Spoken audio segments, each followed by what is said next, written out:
Assalamu salawatullahi rasulullahi salawatullahi. Assalamu salawatullahi rasulullahi salawatullahi. Assalamu alaikum wa rahmatullahi wa barakatuhu. Chers téléspectateurs, que la paix et la miséricorde et les bénédictions d'Allah soient sur vous. A'oudhu billahi minash shaitanir rajim. Je cherche refuge auprès d'Allah contre le Satan maudit. Bismillahirrahmanirrahim. Au nom d'Allah, le gracieux, le miséricordieux. Bienvenue à l'histoire des prophètes. Aujourd'hui, c'est la 4e émission de ce nouveau programme. Dans la première émission, nous avons discuté de façon générale à propos du prophète. Dans la deuxième émission, nous avons discuté à propos du prophète Adam. Troisième émission était consacrée au prophète Noé. Et aujourd'hui, dans cette émission, la 4e émission, nous allons discuter à propos du prophète Abraham. J'ai le plaisir de recevoir aujourd'hui sur ce plateau des invités, M. Abdurrashid Anwar Saheb, le missionnaire de la communauté islamique Ahmadiyya, et Dr Khamsi Saheb, le président de la communauté islamique Ahmadiyya du Maroc. Bienvenue à ce programme. Assalamu alaikum wa rahmatullahi wa barakatuh. Chers téléspectateurs, maintenant nous allons aborder le sujet d'aujourd'hui. Monsieur Abdurrashid Anwar Saheb, comme cette émission est consacrée pour le prophète Abraham, que veut dire le mot Abraham? Tout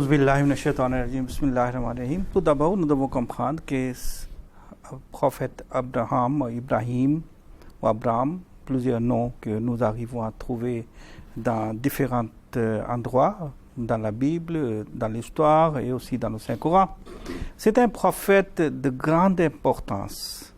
C'est un prophète qui a demandé à Allah avoir une progéniture qui doit continuer sur la voie d'Allah.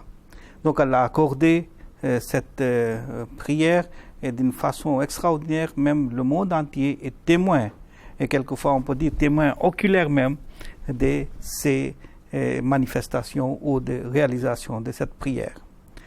Le mot Abraham est mentionné à plusieurs endroits, comme j'ai dit, veut dire le père des nations, généralement.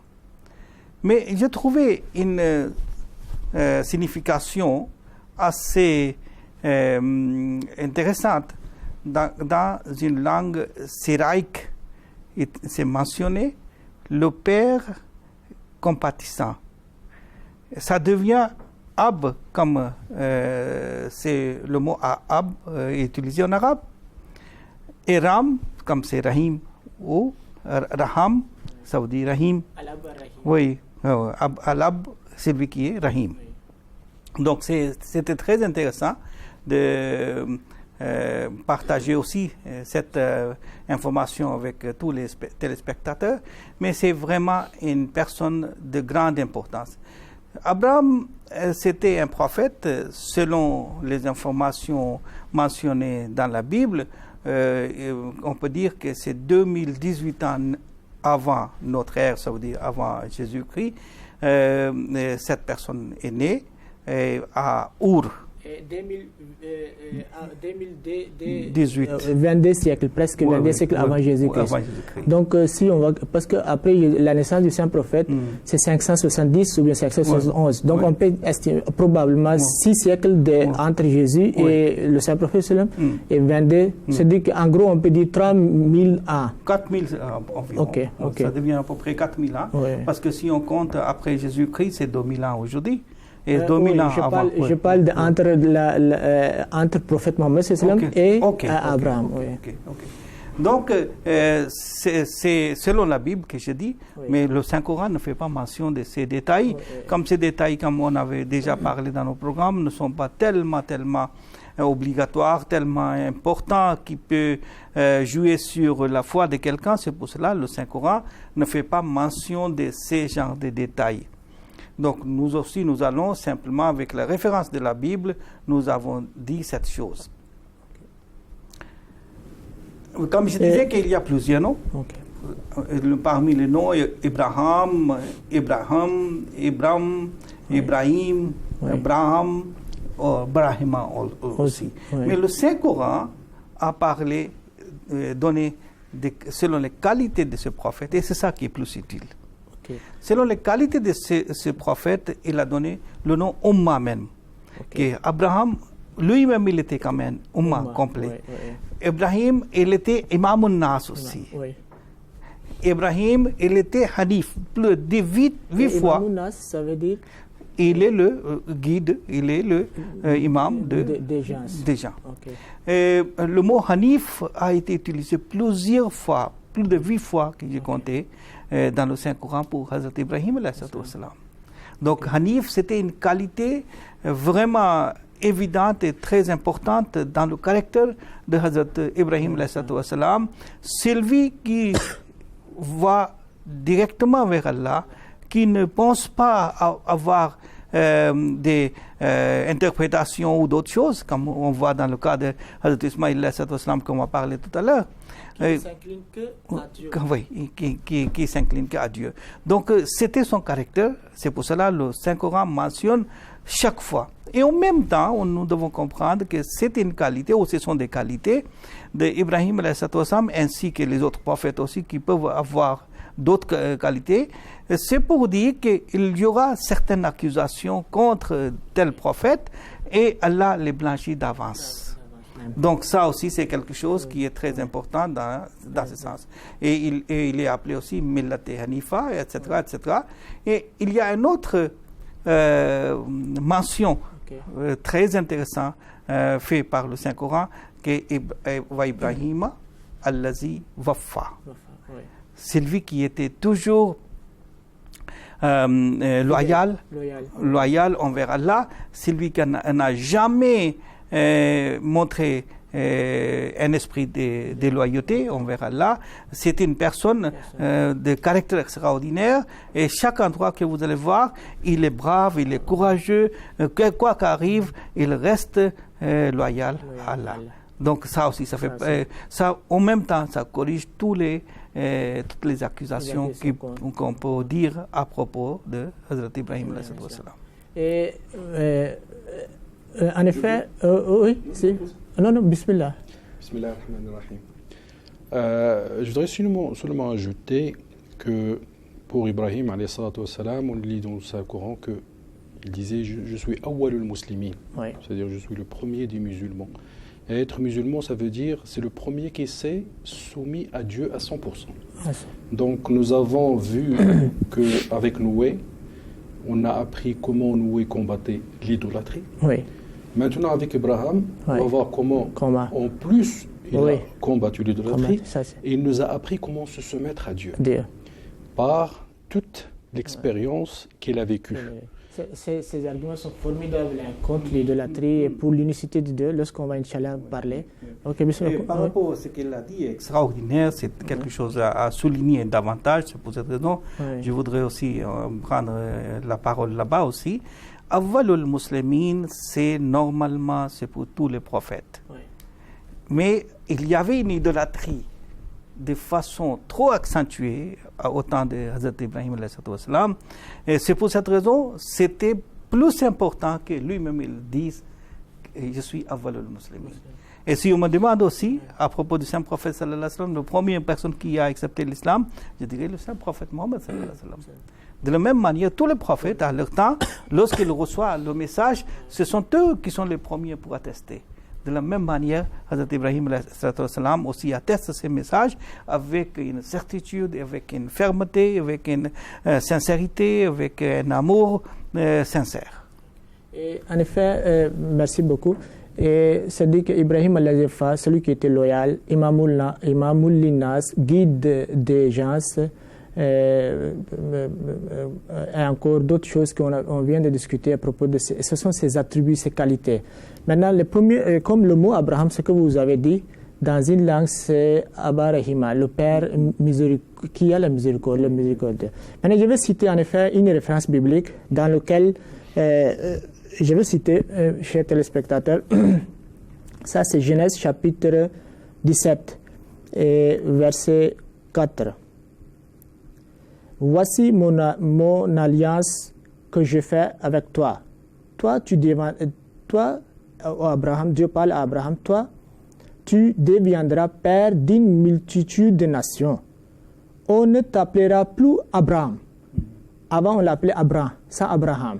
On ne t'appellera plus Abraham, mais ton nom sera Abraham, car je te rends père d'une multitude de nations. Donc, en même temps, la signification d'Abraham, père d'une multitude de nations. Donc, avant, on disait Abraham. Abraham, en effet, veut dire Al-Ab Ar-Rafi, le père qui a un degré élevé. Mais lorsqu'on dit Abraham, la Bible lui-même traduit le mot, dit que père d'une multitude de nations.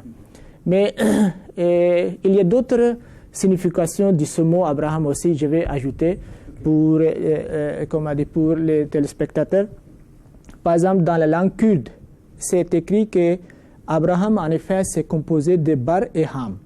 Et Bar veut dire Ach, le frère. Et Ham veut dire As-Sakhr, c'est-à-dire le caillou. Donc, cela veut dire Achus Sakhr, le frère de caillou. Donc, ça n'a aucun sens. Mais lorsqu'on lit son histoire, comme il a grandi dans la maison de son oncle, ça aussi on a discuté, c'était la maison de son oncle ou bien c'était son propre père. Donc peut-être ça nous renvoie vers cette histoire de son enfance. Il y a quelque chose sur Achus Sakhr. Sakhr, ça veut dire que c'est un caillou, et le caillou, il a le caractéristique d'être dur. Oui. Donc peut-être, je dis, Sakhr, c'est quelque chose qui ne peut pas être modelé, qui ne peut pas être changé. Donc elle reste sur ces points intrangibles. Donc peut-être que Achus Sakhr veut dire qu'Ibrahim, il était quelqu'un que lorsqu'il décide quelque chose, il ne revient pas. Il ne revient pas. Une explication que je vois à travers ce que vous dites. Il y a une autre signification que les savants nous donnent. Ils disent qu'Ibrahim, en effet, c'est composé de Abu et Raham.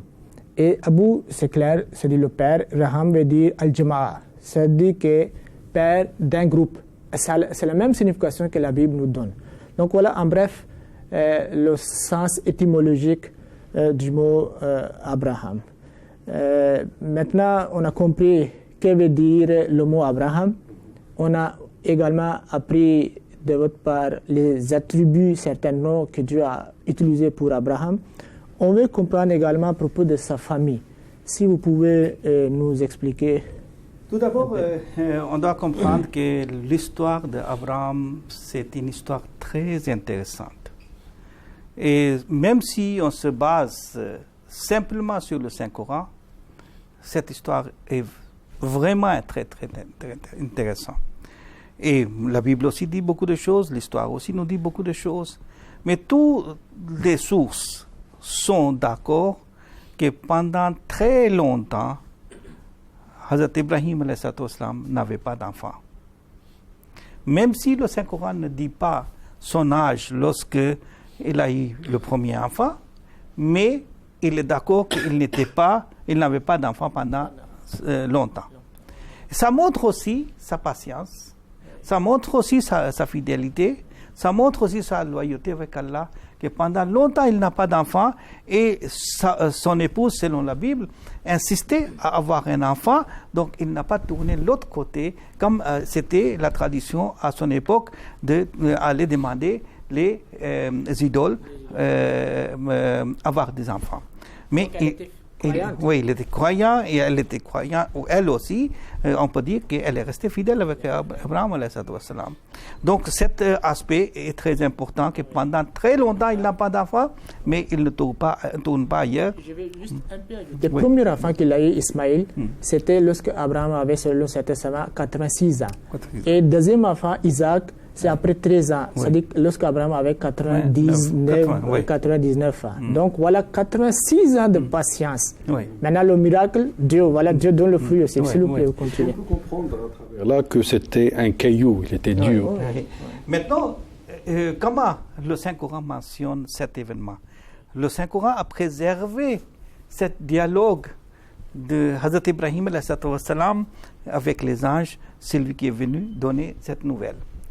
Le Saint-Coran dit « Ibrahim » Ibrahim reçoit des étrangers, des invités. Qu'est-ce qu'ils font? Ils dakhalu alayhi faqalu salama. Lorsqu'ils sont rentrés chez lui, ils ont dit assalamu alaykum. Qala inna minkum wajilun. J'ai peur de vous, vous êtes étranger pour moi, je ne comprends pas pourquoi vous êtes arrivés, peut-être vous êtes, il a compris que ce sont des anges, ils sont venus pour annoncer quelque chose qui peut être grave pour le peuple. Donc j'ai peur pour cette chose. Kalou et les anges, ou les étrangers, ils ont dit, la tawjal, tu n'as rien à avoir peur, tu ne vas pas avoir peur, parce que nous allons te annoncer une bonne nouvelle. Inna nubashiruka bi ghulamin, que nous allons te donner la nouvelle d'avoir un beau enfant. Qala bashartumuni alan massani al-kibr. Vous allez me donner la nouvelle lorsque je suis rentré dans la vieillesse. Je deviens vieux. Fabima tubashirun. Quel genre de bonne nouvelle vous allez m'annoncer? Kalu basharnaka bilhaqi fala takum min al-qanitin. Et nous allons te dire une chose avec la vérité, ce n'est pas un amusement. Nous avons envoyé une bonne nouvelle pour avoir un enfant. Donc à ce moment-là, il reçoit cette bonne nouvelle. Et joie de sa femme. Sa femme aussi ne croyait pas qu'à cet âge, moi je vais avoir. Elle avait 75 ans. Oui. Et sa femme, je ne connais pas exactement. Oui, parce qu'il y avait. Oui, elle avait 75 ans. 75, okay. Ça veut dire. Non, excusez-moi, je parlais de Sarah. Ok, vous parlez de Sarah. Okay. Sarah avait 75 ans à ce moment-là. Okay. Et jusqu'à 75 ans, elle aussi, elle n'avait pas d'enfant. Maintenant, elle a reçu cette nouvelle et Allah lui accorde un enfant selon les promesses. Qu'est-ce qui se passe pour avoir cet enfant aussi? La Bible aussi, malgré toutes ces rivalités. Et si entre parenthèses, comme vous avez cité quelques versets, avant que vous continuiez, je vais juste entre parenthèses, je pense dans la deuxième épisode aussi, lorsque les anges arrivent avec une mauvaise nouvelle et une bonne nouvelle. En même temps, ça, c'est pour destruction du peuple de Lot et la naissance. C'était le même séance qui continue. Ok, qui continue. Mais là-bas, le mot qui est important, et c'est très important pour comprendre, ça concerne dans notre vie. Ils disent que Fama labisa anja bi'ijlin haniz. Que Abraham, lorsque les étrangers sont venus, il n'a même pas tardé qu'il est venu avec un verre rôti. C'est-à-dire que lorsque les étrangers sont venus, il les a accueillis, ils ont dit salam, c'est-à-dire que la paix est sur vous. Abraham a répondu que la paix est sur vous. Il n'a pas demandé est-ce que vous avez faim, vous avez besoin de l'eau. Non, il n'a rien demandé. Il est venu directement avec la nourriture qu'il disposait. C'était le caractère. Voilà son hospitalité d'Abraham. Lorsqu'un étranger vient chez vous, chez nous, il faut que ce que nous avons, sans demander, on vient, on présente. Non. Ok, s'il vous plaît, continuez. Un homme choisi par Allah, c'était pas n'importe qui, et la manière qu'il reçoit des étrangers, c'est un modèle pour nous, nous devons suivre ces modèles. Maintenant, la Bible, en faisant mention, en même temps, je ne vais pas entamer d'autres questions d'abord, mais quand même, je vais citer que la Bible a mentionné plusieurs fois les bénédictions pour Ismaïl, même si la Bible n'accepte pas que le sacrifice a été fait d'Ismaïl ou les bénédictions sont pour Ismaïl. Et j'ai compté même, il y a un nombre, ça veut dire c'est presque le même nombre, une fois de plus est fait pour Ismaïl. Ça veut dire que ces bénédictions, ils n'ont pas pu enlever malgré toutes les interpolations. Donc, Abraham avait, donc comme on était en train de discuter à propos de sa famille, Abraham avait une femme qui s'appelait Sarah, la première femme.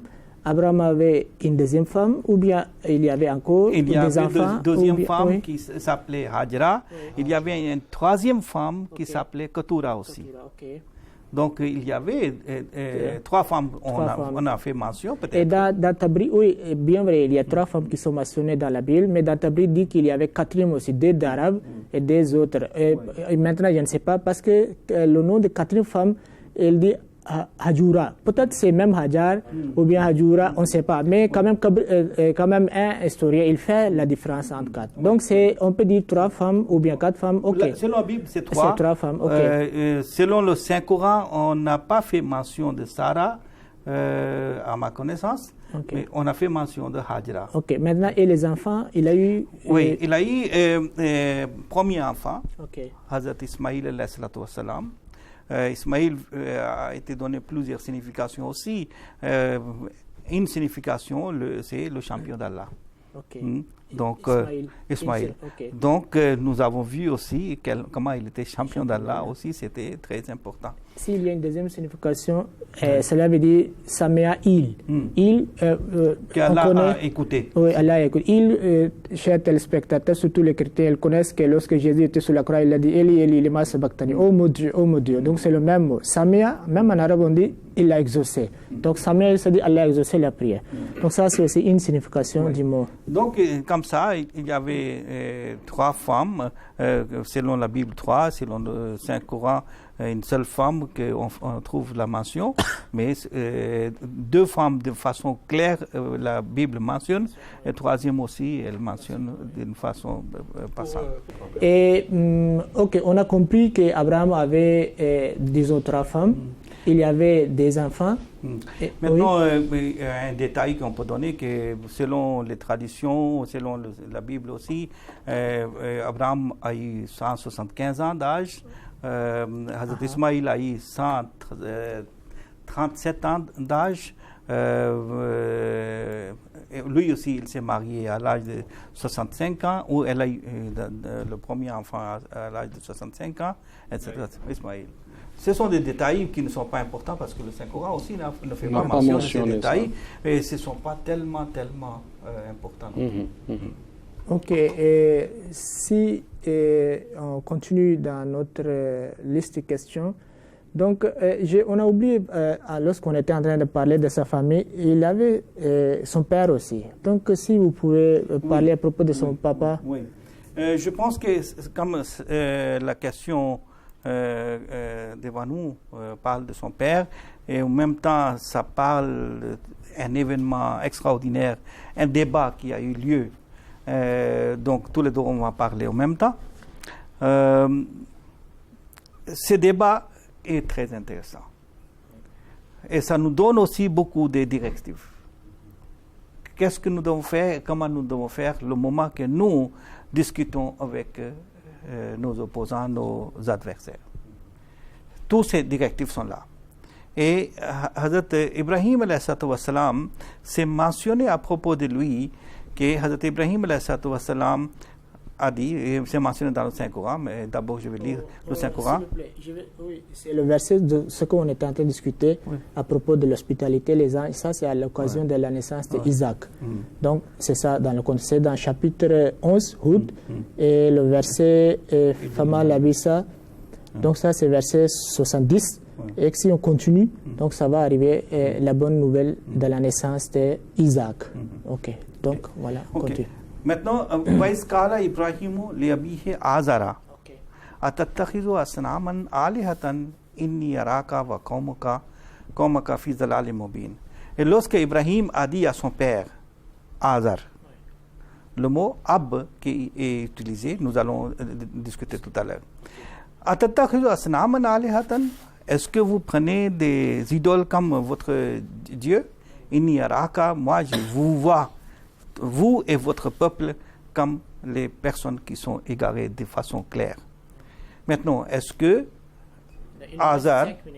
Il nous reste 5 minutes. Donc, si vous pouvez, avant qu'on reste dans la discussion de son dialogue, qu'est-ce qui s'est passé? Je vais vous dire tout simplement que Hazrat Khalifatul Masih, le premier, il nous donne un argument très très solide pour dire que ce n'était pas son père. C'est lequel argument? Il dit que le mot Ab, c'est général. Et Abraham n'a pas, son père n'a pas été idolâtre. Pourquoi? Il dit que s'il était idolâtre, il n'allait pas prier pour ses parents. Il dit que, Hazrat Khalifatul Masih le premier, il dit, la prière d'Abraham, c'est Rabbana ghfirli wa li walidayya. Donc, un mushrik pour lequel Hazrat Ibrahim n'allait pas demander la prière. Oui, c'est la prière vers la fin de sa vie. Oui. C'est-à-dire que ce n'était pas prière de début. Oui. Le début, moi j'ai lu à certains endroits qu'il n'était pas du tout idolâtre même. Le père le mot ab, c'est général. Quelquefois on utilise pour l'oncle, quelquefois on utilise pour d'autres personnes qui sont des parents, ou quelquefois même pour les grands on dit oncle. Donc, l'ab en arabe, on peut dire ab à celui qui dit rabbi, celui qui élève quelqu'un, on le dit ab. Oui, il se peut que la personne qui a élevé Hazrat Ibrahim, c'était la personne Azar. Et vous voyez, dans ab, chaque fois lorsqu'Abraham discute à propos de l'idolâtrie et il conseille à son papa le mot qui est employé ab. Et lui-même, il demande le pardon. Et il dit, ok, je vais demander le pardon pour toi, toujours le mot ab. Mais la prière que M. Abdelrachid Saïb Anwar vient de mentionner, ça se trouve dans chapitre 14, c'est verset 41, 42. Rabbi Jali Moki Masalati wa Mizrati Walil Walidaina. Rabbi Fili Walidaya. Donc ici, le mot valide. Et valada veut dire celui qui a engendré. Donc cela là, c'est définitivement pour son papa. Et il est en train de prier pour son papa, alors qu'il a déjà dit. Et dans le Saint-Coran, chapitre 9, Toba, verset 115, Dieu dit Makana istighfaro Ibrahima liabihi. La demande du pardon d'Abraham pour son papa n'était qu'une promesse qu'il avait faite, que je vais faire demander pardon. Donc il a demandé le pardon. Après cela, il n'a plus demandé pour Ab, parce qu'il a compris que c'est un Adouv Moubin, c'est un ennemi clair. Ok. Donc, encore, il y a un autre aspect. Parce que on dit que vous dites que le mot est écrit ab et vous êtes en train de traduire oncle. Certains peuvent dire, même les chrétiens peuvent parler. Même c'est-à-dire que dans la Bible, les mots varient. Par exemple, dans Genèse chapitre 11, verset 26, le nom s'écrit Terach. Luc chapitre 3, verset 34, là-bas c'est écrit Tara. Donc il y a toujours une différence. De façon générale, la Bible accepte le Tera comme son père. De façon générale. Encore, il y a un argument logique. Si c'était son propre père, il n'allait même pas partir vers le roi pour dire qu'il faut le maintenant mettre dans le feu. Donc ça aussi montre déjà que c'était pas son papa direct, c'était son oncle. Si c'est lui-même qui allait aider, peut-être c'est loin qu'il pense à ça, parce que c'est papa même figurait parmi ceux qui le disaient Harekou. Donc voilà, ça aussi c'est un argument qui nous explique. Il nous reste 2 minutes si vous pouvez ajouter. Nous sommes en train de parler de Azar, son père, et la manière qu'il adorait. Mais ici, il faut comprendre un petit point encore qui sera développé dans l'autre épisode, Inch'Allah, prochainement. C'est que c'était pas cette idolâtrie, ou ce lieu d'idolâtrie n'était pas pour quelqu'un d'autre. C'était un héritage pour Hazrat Ibrahim de droit. Donc, Hazrat Ibrahim, si ce n'était pas pour lui, il n'allait pas détruire.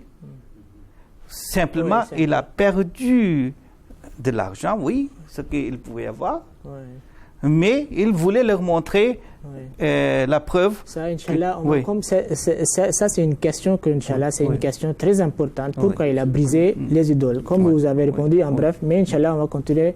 Mais je vous remercie, nous sommes arrivés, chers téléspectateurs, nous sommes arrivés au terme de cette émission. On n'a plus de temps pour cette émission. Mais Inch'Allah, on va continuer pour discuter davantage à propos du prophète Abraham. Assalamu alaikum wa rahmatullahi wa barakatuhu. À la prochaine.